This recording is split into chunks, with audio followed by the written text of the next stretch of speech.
মহাদেব পার্বতী ও কালী প্রতিমার বহুরূপে সেজে ধূপধনুর বিশুদ্ধতা নিয়ে অশুভকে পরাস্ত করতে নানা রকমের প্রতীকী অস্ত্র নিয়ে উৎসবে মেতে উঠেছেন সন্ন্যাসীরা। আর হাজার বছরের ঐতিহ্যের অংশ এই হাজরা খেলা উপভোগ করতে মণ্ডপগুলোতে ভোর থেকে উপস্থিত হন সকল শ্রেণী পেশার ভক্তবৃন্দ। যে সমস্ত অস্ত্রগুলো নিয়ে আমাদের যে খেলা হয়, সেই খেলার ব্যাপারে প্রশাসন থেকে কোনো আপত্তি জানানো হয়নি।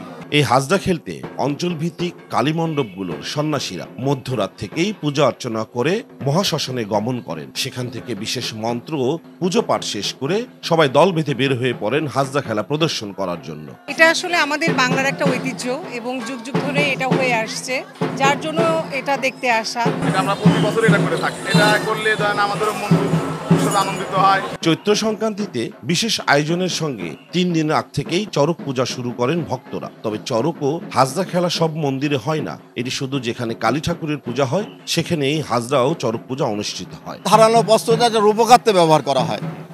এই রূপকাত্রের অর্থ হলো এই যে আমরা যদি এইরকম শত্রু যদি অধর্মের যদি কোনো ক্লানি এখানে এসে পড়ে, তখন তাদের রণমূর্তির মাধ্যমে শিবের মহাদেব যে হরর মহাদেব, ওনার রণমূর্তি রূপের মাধ্যমে এটাকে বিনাশ করা হয় এবং ধর্মকে স্থাপন করা হয়। জেলা শহর পাবনাতে হাজার বছরের ঐতিহ্যের অংশ হিসাবে বাংলা নতুন বছরের প্রথম দিনে ভোর থেকে দেবী মহাদেব স্মরণে চৈত্র সংক্রান্তির চড়ক পূজা ও হরি হাজরা আয়োজন করা হয়। এই দিনে কালী হাজরার নানা রূপে সেজে রাস্তায় শোভাযাত্রাও হয়। এই শোভাযাত্রায় শুধু কালী হাজরার রূপকেই তুলে ধরা হয় না, তার সঙ্গে কালীর যে আরো বহু রূপ রয়েছে সেটিও তুলে ধরা হয়। এর সঙ্গে থাকে দেবলোকের বিভিন্ন দেবতার সাজে সজ্জিত সদস্যরা।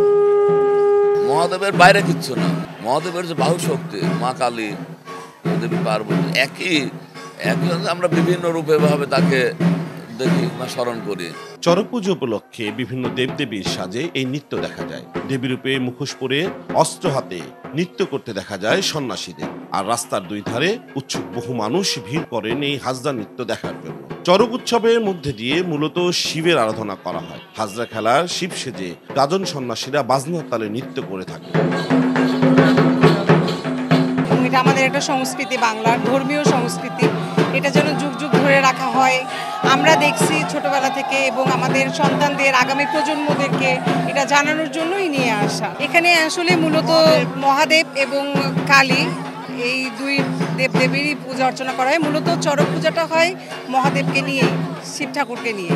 1 মাস নিরামিষ ভোজন করে নিয়ম নিষ্ঠার সঙ্গে সংযম করে শিব ভক্তরা। বিভিন্ন পূজা অর্চনা হয়ে থাকে 1 মাস। চৈত্র সংক্রান্তিতে সন্ধ্যায় অনুষ্ঠিত হয় চড়ক পূজা। পিঠে বর্ষি গেঁথে গাজন সন্ন্যাসীরা চড়ক গাছ ঘোরেন। এই অনুষ্ঠান দেখতে অগণিত ভক্তের আগমন ঘটে বিভিন্ন প্রান্তে।